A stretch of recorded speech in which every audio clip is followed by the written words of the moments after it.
The Battlefield 2042 Season 5 trailer was just released, and I wanted to go over some of the new content. We have a new map, new gadgets, and 3 new weapons that you should be on the lookout for. The new carbine is called the GEW46 and should be recognizable as the G36C that's been popular in many shooter games. The C variant has been produced since 2001 by a German weapon manufacturer, Heckler & Koch. Since we are getting the C variant, I would expect this weapon to be a bridge between the assault rifles and the SMGs in the game. It's chambered for 5.56 by 45mm, which is the standard NATO assault ammunition that the M4 uses. We only see a 30-round magazine in this video, but I would expect in-game there will be many different magazine sizes. The second weapon is the BFP50.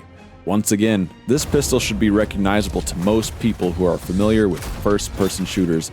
This is the pop culture icon, the Desert Eagle. This pistol has been featured in more than 600 films, TV shows, and video games. The capacity should sit around 7 rounds, but there are 7 hard-hitting rounds. It is chambered in 50 cal, which is the largest center-fire cartridge of any magazine-fed, self-loading pistol. This sidearm delivers heavy damage at close range and will probably be capable of one-shot headshot kills at distance. Having been produced since the 1980s, it's old, but it's gold. The third weapon is a new sniper rifle called the XCE Bar. This bullpupped sniper rifle is supposed to be a high-precision bolt-action rifle with an expanded attachment capability.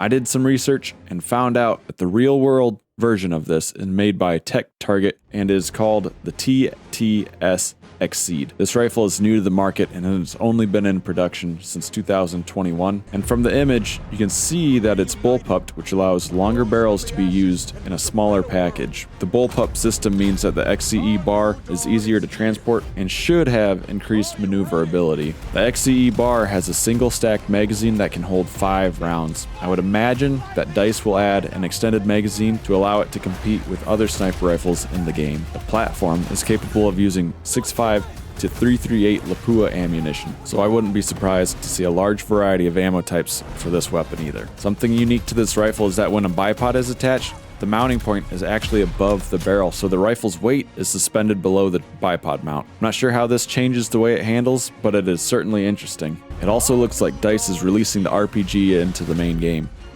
Finally, right? DICE is introducing 3 new gadgets to this season as well. The only one we see in the trailer is an anti-tank grenade that is used to destroy the helo. It appears that the grenade explodes on impact with vehicles. This isn't the first anti-tank grenade DICE has brought to the Battlefield franchise, as they have implemented them in the last 2 iterations of Battlefield, so they should work relatively well. There's also a spring grenade that will bounce up in the air before detonation.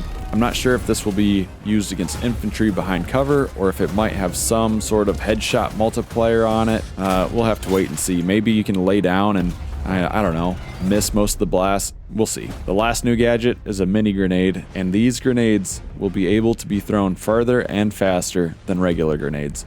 In Battlefield 4, players could carry 2 mini grenades compared to 1 regular grenade, but in Battlefield 1, players could only carry 1. So it'll be interesting to see how DICE decides to play this. These minis trade off explosive damage for throwing distance, and the blast radius is going to be smaller, making it less likely to kill enemies, but the extra distance, might make up for it to you. We're also getting a new map called Reclaimed, and it looks to be half snow-covered and half indoors. It looks like an old rail yard that harkens back to the days of Zavod 311 from Battlefield 4.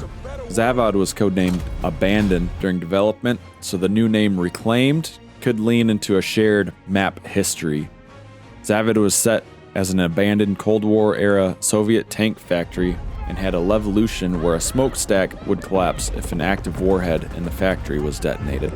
This collapse would open up new areas and close others while making it difficult for ground vehicles to traverse through.